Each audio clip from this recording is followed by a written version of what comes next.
Hello Mark, I'm Vivian. I'm number 1. Chimps have feelings and thoughts. They should also have rights. I'd like to have you look at this pencil. It's a thing. It's a legal thing. And so are books you might have or the cars you own. They're all legal things. The great apes that you see behind me, they're 2 legal things.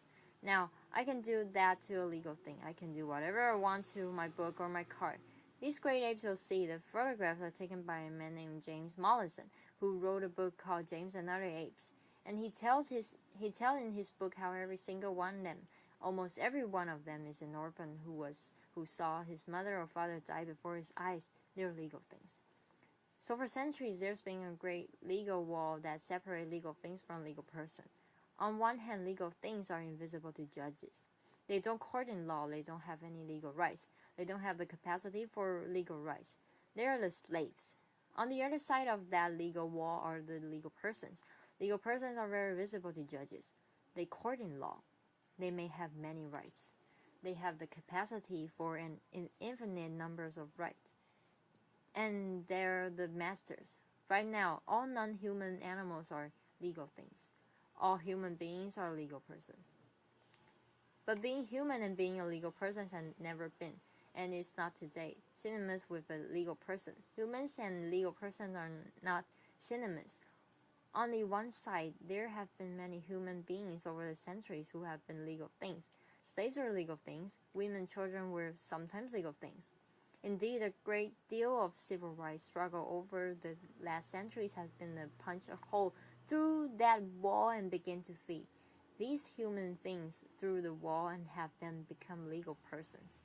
But alas, that hole has closed up. Now, on the other side of legal persons, but they've never only been limited to human beings. For example, there are many legal persons who are not even alive. In the United States, we're aware of the fact that corporations are legal persons. In pre-independence India, a court held that the Hindu idol was a legal person, that a mosque was a legal person. In 2000, the Indian Supreme Court held that the holy books of the Sikh religion was a legal person. And in 2012, just recently, there was a treaty between the indigenous people of New Zealand and the Crown, in which it was agreed that a river was a legal person who owned its own riverbed. Now, I read Peter Singer's book in 1980 when I had a full head of lush brown hair, and indeed I was moved by it because I had become a lawyer because I wanted to speak for the voiceless, defend the defenderless. And I never realized how voiceless and defenseless the billions of non-human animals are. And I began to work as an animal protection lawyer. And by 1985, I realized that I was trying to accomplish something that was literally impossible. The reason had being that all of my clients, all the animals whose interests I was trying to defend, were legal things. They were invisible. It was not going to work, so I decided that the only thing that was going to work was the head. At least some of them had to also be moved through a hole that we could open up again in that wall and begin feeding appropriate non-human animals through that hole onto the other side of being legal persons. Now, at the time, there was very little known about or spoken about truly animal rights, about the idea of having legal personhood or legal rights for a non-human animal, and I knew it was going to take a long time. And so in 1985, I figured that it would take about 30 years before we'd be able to even begin a strategic litigation, long-term campaign in order to be able to punch another hole through that wall. It turned out that I was pessimistic, that it only took 28. So what we had to do in order to begin was not only to write law review articles and teach classes, write books, but we had to then begin to get down to the nuts and bolts of how you litigate that kind of case. So one of the first things we needed to do was figure out what a cause of action was. A legal cause of action, and a legal cause of action is a vehicle that lawyers use to put their arguments in front of courts. It turns out that there's a very interesting case that had occurred almost 250 years ago in London called Somerset Stewart, whereby a black slave had used a legal system and had moved from a legal thing to a legal person. I was so interested in it that I eventually wrote an entire book about it. James Somerset was an 8-year-old boy when he was kidnapped from West Africa. He survived the Middle Passage and he was sold to a Scottish businessman named Charles Stewart in Virginia. Now, 20 years later, Stewart brought James Somerset to London, and after he got there, James decided he was going to escape. And so one of the first thing he did was to get himself baptized, because he wanted to get a set of godparents, because to an 18th century slave, they knew that one of the major responsibilities of godfathers was to help you escape. And so in the fall of 1771, James Somerset had a confrontation with Charles Stewart. We don't know exactly what happened, but then James dropped out of sight, and enraged Charles Stewart then hired slave catchers to canvass the city of London, find him, bring him not back to Charles Stewart but to the ship, the Anne and Mary, that was floating in London harbor. And he was chained to the deck, and the ship was to set sail for Jamaica, where James was to be sold in slaves market and be doomed to the 3 to 5 years of life that a slave had harvesting sugar cane in Jamaica. Well, now James' godparents swung into actions. They approached the most powerful judges, Lord Mansfield, who was chief judge of the Court of King's Bench, and they demanded that he issued a common law writ of habeas corpus of half of James Somerset. Now, the common law is the kind of law that English-speaking judges can make when they're not cabined in by statutes or constitutions, and a writ of habeas corpus is called the Great Writ, capital G, capital W, and it meant to protect any of us who are detained against our will. A writ of habeas corpus is issued. The detainer is required to bring the detainee in and give a legal sufficient reason for depriving of his bodily liberty. Well, Lord Mansfield had to make a decision right off the bat, because if James Somerset was a legal thing, he was not eligible for a writ of habeas corpus, only if he could be a legal person. So Lord Mansfield decided that he would assume without deciding that James Somerset was indeed a legal person, and he issued a writ of habeas corpus, and James' body was brought in by the captain of the ship. There were a series of hearings over the next 6 months. On June 22, 1772, Lord Mansfield said that slavery was so odious, and he used the word odious, that the common law would not support it, and he ordered James free. At that moment, James Somerset underwent a legal transubstantiation. The free man who walked out of the courtroom looked exactly like the slave who had walked in, but as far as the law was concerned, they had nothing whatsoever in common. The next thing we did is that the Non-Human Rights Project, which I founded, then began to look at what kind of values and principles do we want to put before the judges. What values and principles did they imbibe with their mother's milk? Were they taught in law school? Do they use every day? Do they believe with all their hearts? And we chose liberty and equality.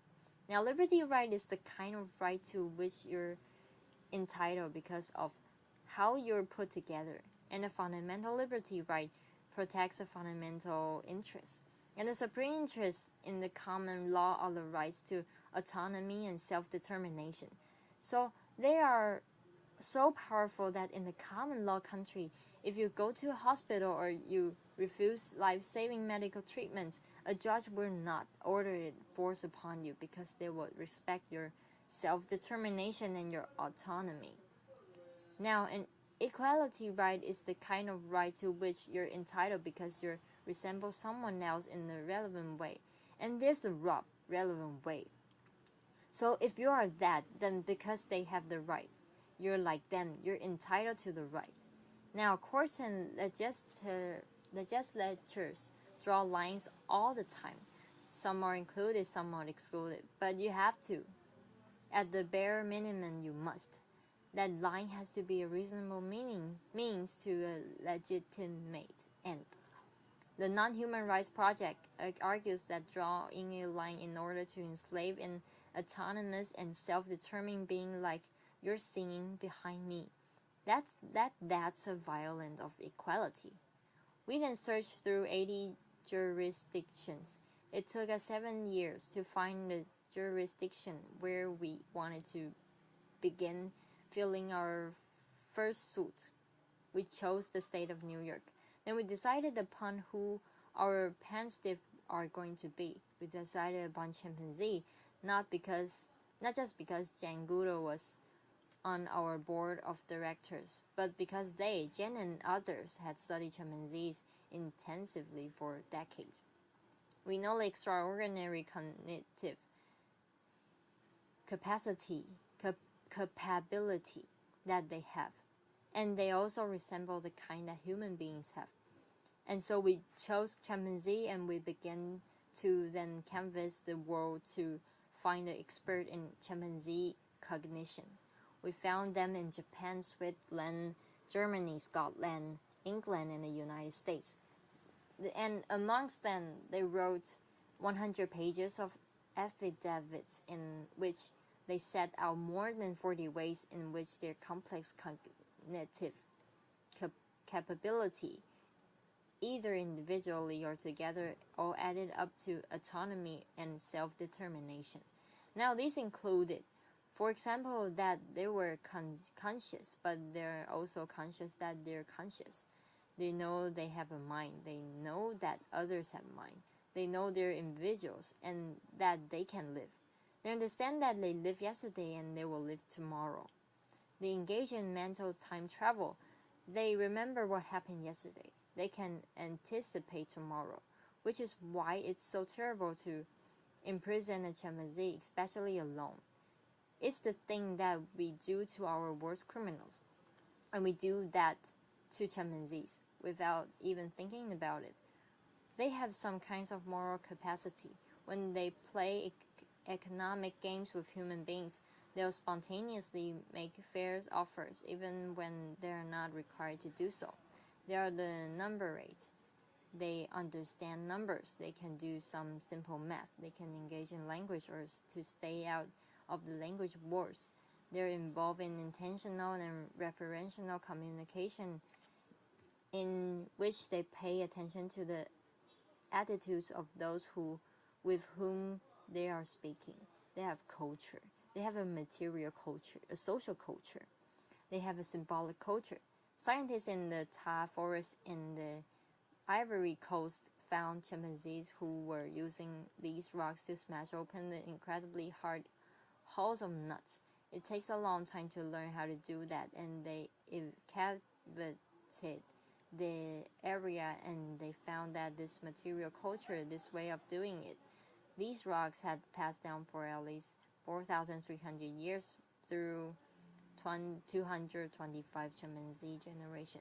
So now we needed to find our chimpanzee. First, we found 2 of them in the state of New York. Both of them would die before we could even get our suit filled.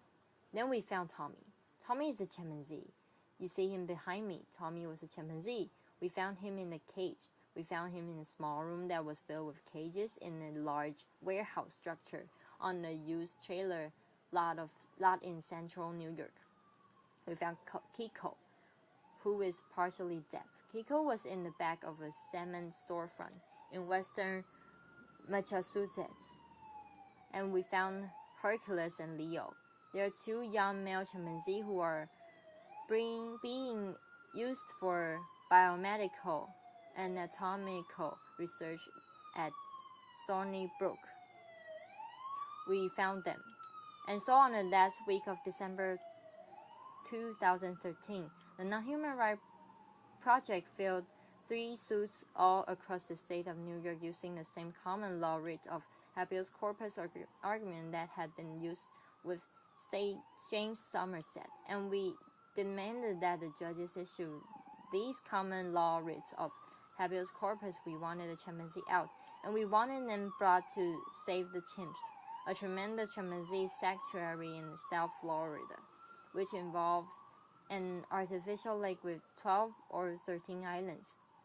There are 2 or 3 actually where 2 dozen chimpanzees live on each of them, and these chimpanzees would then live the life of a chimpanzee with other chimpanzee in an environment that was as close to Africa as possible.